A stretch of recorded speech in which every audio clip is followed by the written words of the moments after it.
Hey, what's up, everybody? This is your host from the Hotbox Social chiming in with the very first video entry in 6 years of this channel. So this is just like a one-off thing that I'm just doing right about now. I'm really just going to get back to posting some music like I've been doing for the past 6 years or so.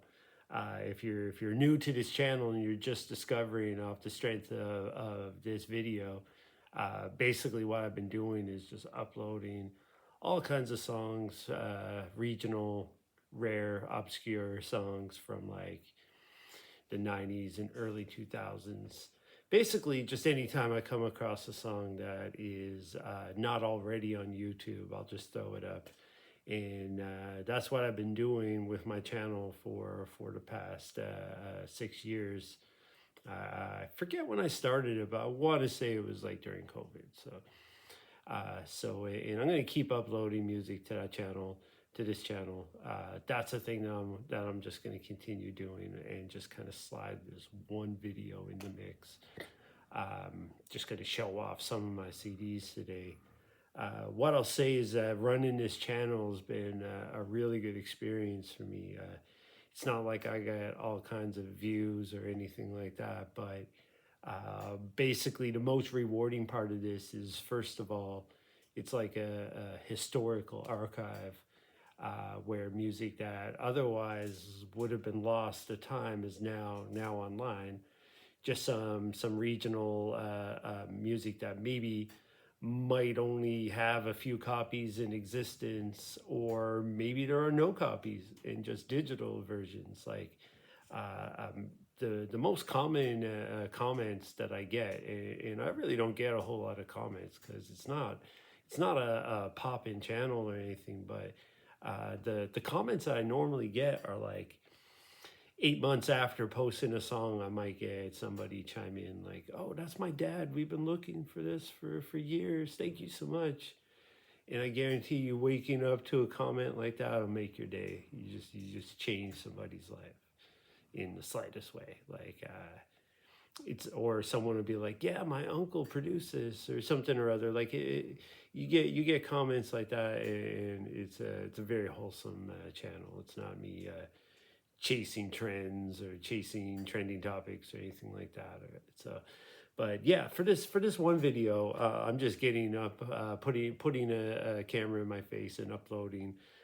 Just going to show you some of my No Limit CDs and maybe some cassettes too. Depends on how much time I really have here. I have about maybe 50 or 60 in total. I think the label released 100. So I'm definitely missing some. Some that come to mind are Big Ed the Assassin. I don't have that. I need to cop that. I'm missing um, I'm missing another level of the game, a compilation from '94. It's like $200 on Discogs. I probably won't ever own it. I'm missing Mr. Servon, Life Insurance, dope album. I need to get that one. But yeah, I'm here to show you what I have here, and I'm just gonna get started. So first of all, if you follow me on Twitter, I posted this a few days ago, and this is the well, I'm lying. This is cassettes here. This is the Down South Hustlers compilation. That's tape one. We also have tape two right here, and this compilation is from '95. And like I mentioned, it's basically the first double rap album that ever existed. It predated the Tupac and Biggie and Bone Thug albums like by a couple of years. So I think it was '95 that dropped. There's all kinds of killer songs on this, and this is back when Master P was relative nobody at the time. So how he got those artists on his compilation? Well, he's a hustler. He made it happen. Um, of course, then the banner year for No Limit was 1998, and most recently in the car today, I had this going. Fiend. There's one in every family. What a dope album cover, and just like the album in general is fire. Um, this is the back of it right here. Right, you can see all the titles there. If you know some of these songs, if you know, you know.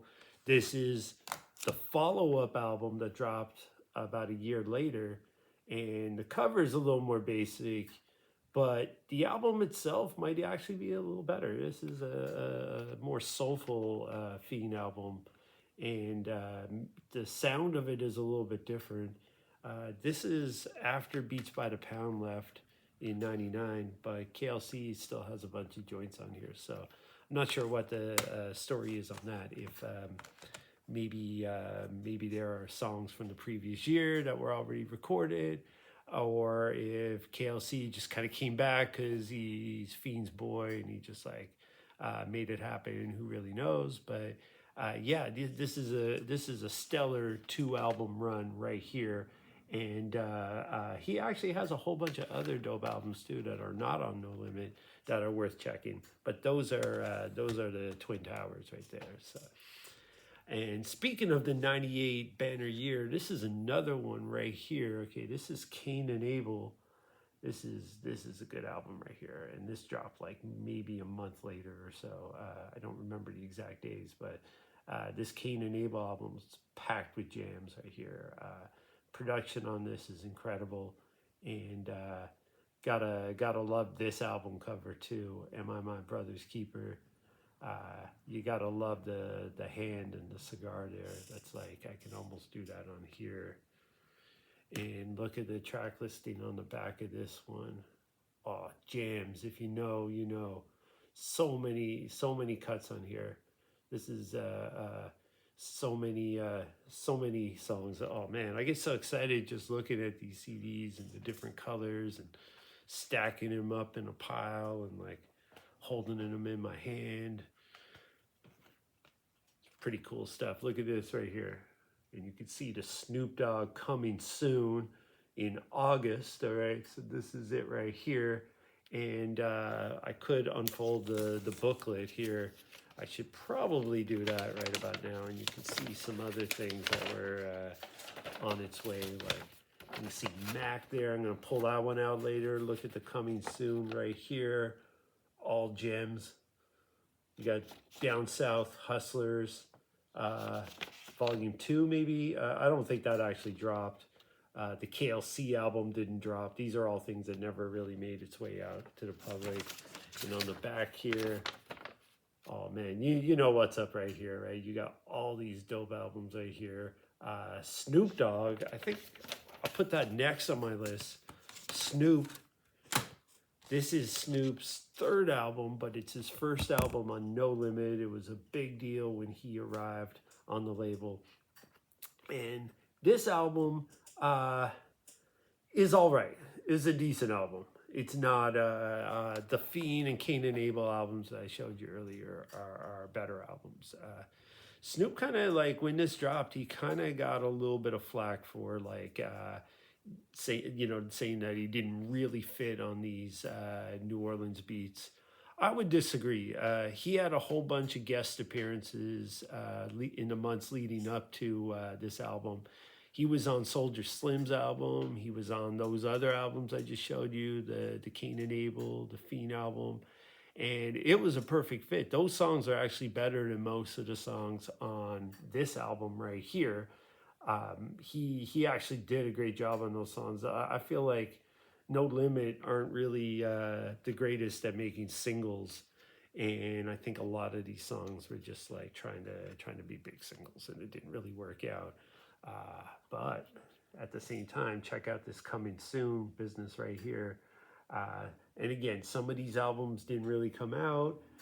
Some of them came out, and I want to say, when I look at all these albums right here in the CD case, I want to say the sleeper one is Prime Suspects. And I don't think I have Prime Suspects either. That's another one I need to get that album as well. I got some holes in my No Limit collection that I gotta fill. And this is the Snoop album that came out after that. This is No Limit Top Dog. So one thing you're going to notice about this album is that, well, first of all, This dropped like maybe 7 or 8 months after. It was like a very short time span between Snoop Dogg albums on No Limit. And I feel like this one was kind of rushed out because, well, first of all, I think that a lot of the artists started leaving the label in '99, and for different reasons I can maybe get into. But and then another reason why this might have just came out quickly is because of the backlash from the previous Snoop album. This one right here, I wouldn't really say backlash. The album sold well, and I think people kind of liked it, but I think they kind of listened to some of the reviews and some of the public where they were saying you should go to the West Coast sound. So one thing you notice about this album is that it no longer has that No Limit artwork here. This is just like a regular Snoop album cover, I guess you could say.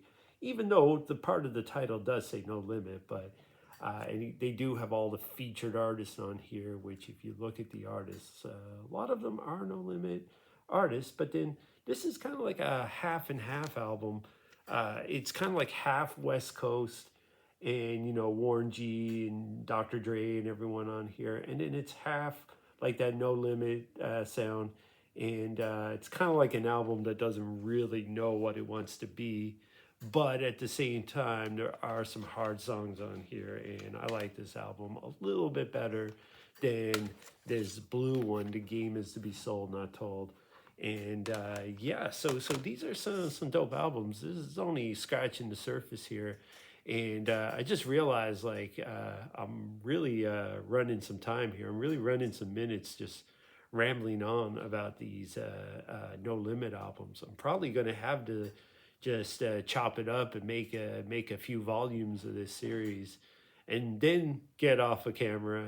I really have no business being on camera and being on YouTube, my face and my voice and everything. I really just belong in the background, but it's still kind of fun just to kind of put myself out there. Just I get really excited to talk about these albums, man. This is like maybe the best record label in the history of rap, which to some people might be absurd to say, but you might say, well, what about Def Jam? They were around for 40 years. Well, maybe, but Def Jam, other than the first few years, it doesn't really have a sound.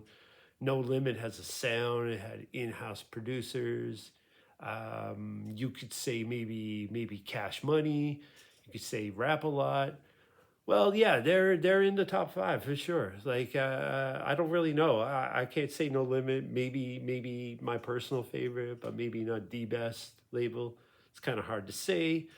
They also weren't around for too long. They had like maybe 5 strong years. There are reasons for that. So No Limit kind of fell off in 2000.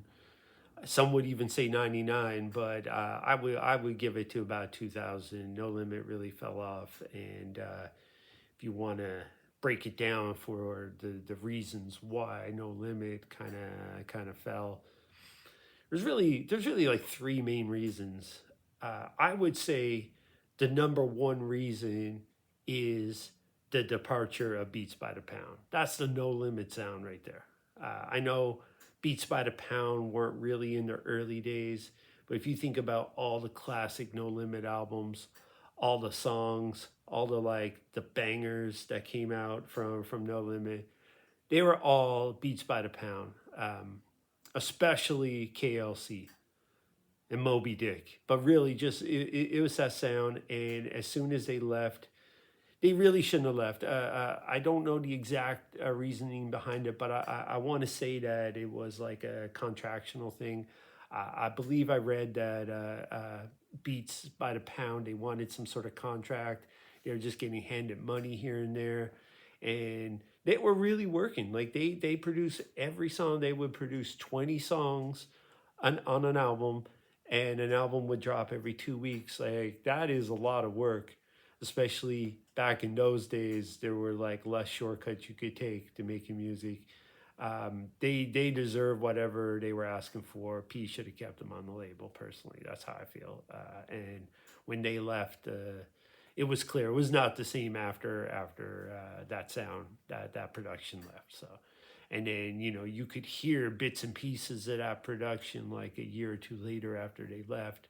Like you hear Ludacris, his best song is "Move, Bitch," and that's No Limit. That's the sound. Like Luda just took it and ran with it, and he had a monster hit with that. Uh, so yeah, that's the main reason, in my opinion, anyway. One of the other reasons that I think No Limit might have just kind of fallen off is that at their height, P retired and he went to play basketball, and I don't know how you could be running $100 million record company that's at its height and just kind of leave someone else in charge and go try. You can't really knock someone for chasing their dreams, I guess, but man, I had that's not really. I think that's where it all fell apart then, and because P was definitely a genius when it comes to. I mean, I even think he's a really good rapper. Really, most people would disagree. I haven't gotten any of the Master P albums yet, but I think he's a dope rapper. Like in a non-rapping kind of way, it's kind of hard to describe. He's like, but yeah, him leaving the tank, kind of leaving the compound, and just yeah, I don't quite understand that decision. I think that's what some of the artists were saying too. And a third reason would just be just the natural cycle of entertainment, especially the rap industry. Especially in the 90s, it was very fickle. Like, things would come up and down all the time. There'd be new sounds and new trends. And, having like 5 strong years in the game, you gotta sit down for a bit. That's the way it was. Like, no, Big Daddy Kane, he had a 4 or 5 year run, and then he was done. He didn't get whacked. He was just there's like new sounds and new rappers coming out, and it's different now where someone like Rick Ross can have a 20-year career. It's different now. It wasn't like that back in the day. So, but anyways, yeah, I'm gonna film some more. I've got tons of tapes and CDs to go through, and I want you to see them all, even some of the lesser known stuff. That's truly dope. So I'm just gonna cut it off right here, and I'm gonna upload some more stuff later on, like in a week or two. I really want to just kind of spend some time with some of these albums, re-listen to them again, just to kind of get some new insight to them and everything before I start rambling again. But yeah, this is just scratching the surface. I went through like 5 albums, 6 albums. And that's nothing. That's like a month. That's like 2 months of No Limit right there. So, anyways, I have fun doing this. Please join me for some more. Peace.